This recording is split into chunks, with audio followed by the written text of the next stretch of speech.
আজকে তোমাদের শোনাবো গোপাল ভাঁড়ের লবণের গুরুত্ব গল্পটি, মানে গোপাল ভাঁড়ের কত বুদ্ধি, এটার একটা গল্প শোনাবো। একদিন রাজা ভাবলেন, দেখি তো গোপাল কতটা বুদ্ধিমান। তিনি গোপালকে বললেন, গোপাল, তুমি কি এমন কিছু আনতে পারো যা খেলে মানুষ খুশি হয় আর না খেলে দুঃখ পায়? গোপাল হেসে বলল, জি মহারাজ, কালই এনে দেব। পরের দিন গোপাল একটা ছোট্ট থলে নিয়ে এলো। রাজা খুব কৌতূহলী হয়ে বললেন, দেখি তো এর ভিতরে কি আছে।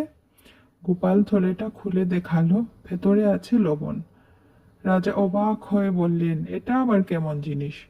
গোপাল বলল, মহারাজ, লবণ ছাড়া কোনো খাবারই মজা লাগে না, তাই না খেলে দুঃখ হয় আর খেলে খুশি হয়। রাজা হাসতে হাসতে বললেন, গোপাল, তুমি সত্যিই খুব বুদ্ধিমান।